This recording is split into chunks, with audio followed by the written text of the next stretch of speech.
otak beserta fungsinya dalam berbahasa. Assalamualaikum warahmatullahi wabarakatuh. Hai semuanya, ketemu lagi bersama saya di pelajaran Bahasa Indonesia. Kak, hari ini kita akan belajar apa sih tentang Bahasa Indonesia? Nah, hari ini kita akan mempelajari tentang otak dan fungsinya dalam berbahasa.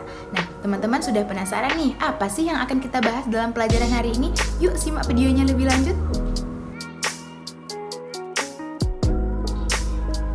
Otak merupakan salah satu organ terbesar dan terkompleks dalam tubuh manusia.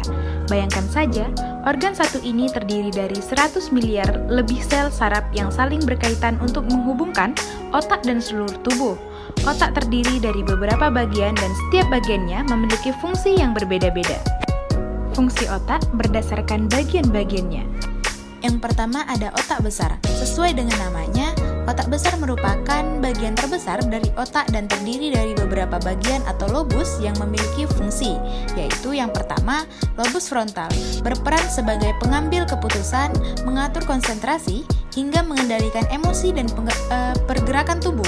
Selanjutnya yang kedua, ada lobus temporal, berperan dalam hal mengelola memori dan pendengaran, serta menangkap dan mengkontrol emosi orang lain.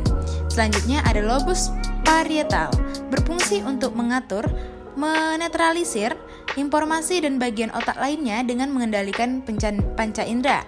Selanjutnya ada lobus occipital, berfungsi untuk memproses informasi yang manusia lihat, seperti tulisan, dan mengendalikan sistem penglihatan manusia. Yang kedua, ada otak kecil. Otak kecil atau cerebellum terletak di bagian belakang dan di bawah otak besar.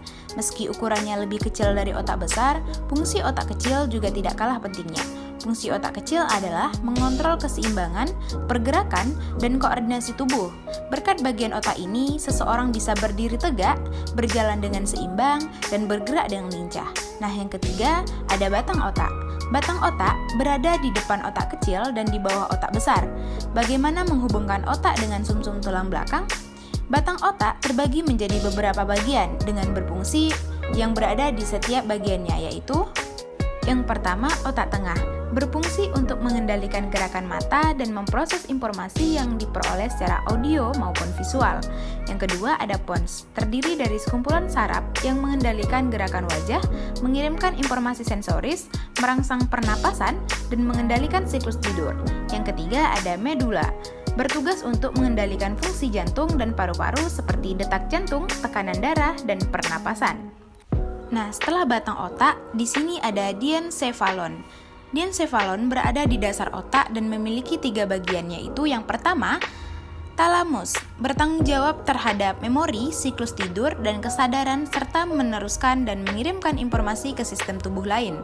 Yang kedua, ada hipotalamus, berfungsi untuk mengatur nafsu makan, emosi, suhu tubuh, jam biologis tubuh, dan berproduktif serta pelepasan hormon. Yang ketiga, epitalamus atau amigdala, berperan dalam mengatur emosi, perilaku, dan memori jangka panjang. Nah, selain itu ada juga yang namanya ganglia basal. Setiap fungsi koordinasi pada otak membutuhkan bagian yang disebut dengan ganglia basal. Keberadaan bagian ini berfungsi untuk mengelola pesan untuk disampaikan atau dikirimkan ke beberapa bagian otak.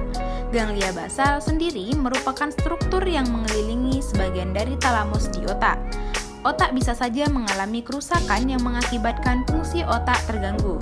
Kerusakan yang menimpa otak bisa berupa cedera fisik atau akibat pecahnya pembuluh darah yang menyerupai darah ke otak, misalnya akibat stroke.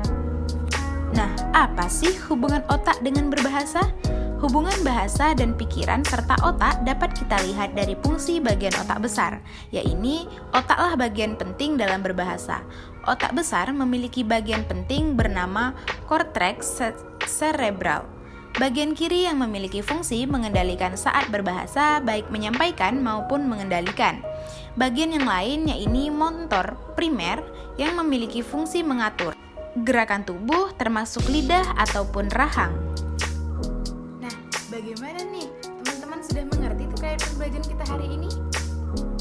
Baik, terima kasih semuanya. Wassalamualaikum warahmatullahi wabarakatuh.